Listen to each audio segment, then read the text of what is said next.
Welcome back to my channel. Sebelum nonton video ini, jangan lupa subscribe, like, dan nyalakan lonceng notifikasinya ya. Cerita dimulai. Ada luka yang tidak bernanah, tapi tetap terasa nyeri setiap disentuh waktu. Hari ini aku ikut Dimas ke sebuah acara keluarga besar. Sebenarnya aku tak pernah suka datang ke keramaian yang berhubungan dengan masa lalu. Selalu ada kemungkinan seseorang menyebut namaku dengan nada yang dingin, atau menyapaku dengan senyum basa-basi yang terasa seperti ejekan. Tapi Dimas memintaku menemani. "Kamu bagian dari keluarga ini juga," katanya lembut, seolah lupa bahwa tidak semua orang di keluarganya sepenuhnya menerimaku. Kadang aku berpikir, lebih mudah kalau aku hanya tinggal di rumah, diam di ruang yang sunyi dan hanya dikenal oleh anak-anak, bukan dunia luar. Namun kali ini berbeda. Acara ini bukan hanya kumpul keluarga. Ini acara ulang tahun ibunya Dimas. Sudah lama beliau sakit-sakitan dan keluarganya sepakat membuat perayaan kecil. Dan di antara undangan yang datang, ada satu nama yang langsung membuat jantungku berhenti sepersekian detik saat mendengarnya. Rani. "Dia diundang," kata Dimas tanpa menatapku. "Karena ibu tetap anggap dia bagian dari keluarga." Aku mengangguk. Tentu, Rani adalah mantan menantu yang tidak pernah menciptakan masalah. Setia bertahun-tahun dan membesarkan cucu-cucunya dengan sepenuh hati. Kalau ada yang harusnya diundang, ya dia, bukan aku. Sepanjang perjalanan ke sana, tanganku gemetar. Aku menggenggam tas terlalu erat sampai jemariku pegal. Aku tidak tahu harus berkata apa jika bertemu Rani.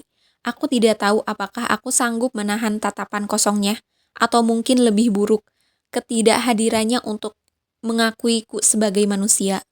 Kami tiba ketika tamu-tamu sudah mulai berkumpul. Aku menunduk menyapa beberapa orang dan duduk di sudut. Wajah-wajah itu terasa familiar tapi asing, seolah mereka semua mengingat siapa aku, tapi pura-pura tidak ingin tahu. Aku sedang menuangkan teh ke gelas plastik ketika suara itu terdengar. Suara yang sangat ku kenal dulu. Suara tawa yang ringan, suara perempuan yang pernah memanggilku dengan panggilan sayang. Saat kami masih tidur berdua di ruko kecil, mengeluh soal orderan yang gak kunjung datang. Aku menoleh perlahan, dan di sanalah dia, Rani. Wajahnya tetap sama, langsing, anggun, dan tenang. Tidak ada kebencian yang terlihat, tapi juga tidak ada kehangatan. Ia berdiri bersama anak-anaknya, menyapa ibu mertua yang dulu juga pernah kupanggil ibu. Saat masih numpang tinggal, mereka tertawa bersama, sementara aku menjadi bayangan yang tak diundang meski hadir.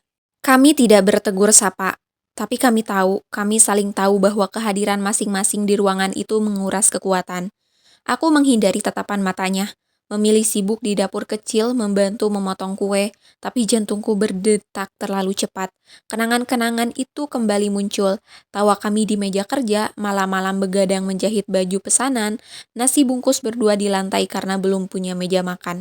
Semua itu nyata, dan semua itu telah hancur karena aku. Setelah acara selesai, Rani berjalan melewatiku. Kami hampir bersisian, beberapa detik yang terasa lebih panjang dari apapun. Aku mencium wangi parfum yang masih sama, dan tiba-tiba saja aku ingin menangis, bukan karena marah, bukan karena takut, tapi karena rindu akan sesuatu yang tak bisa kuperbaiki lagi. Ia tidak mengatakan apa-apa, tidak sepatah kata, tidak satu lirikan pun, tapi diamnya cukup. Diamnya seperti palu yang menghantam keras kesandaranku, bahwa aku telah kehilangan sesuatu yang jauh lebih berharga dari cinta Dimas, persahabatan. Setelah semua tamu pulang, aku berdiri di depan kaca kamar mandi. Mataku sembab, pipiku merah. Aku menyeka air mata diam-diam. Aku tahu aku tak bisa meminta Rani untuk memaafkan. Itu bukan hakku. Aku juga tak bisa meminta dunia untuk melupakan. Dunia akan terus mengingat kesalahanku, bahkan ketika aku mencoba memperbaiki semuanya. Tapi di rumah ini, di hidup yang kujalani sekarang, aku hanya ingin jadi seseorang yang bisa berguna untuk anak-anak, untuk Dimas, dan untuk diriku sendiri. Karena kalau hidup adalah penghakiman yang panjang, setidaknya aku ingin berdiri di dalamnya dengan jujur, dengan luka tapi tidak bersembunyi. Kelanjutan ceritanya ada di next video ya. Terima kasih yang sudah nonton video aku. Bye-bye.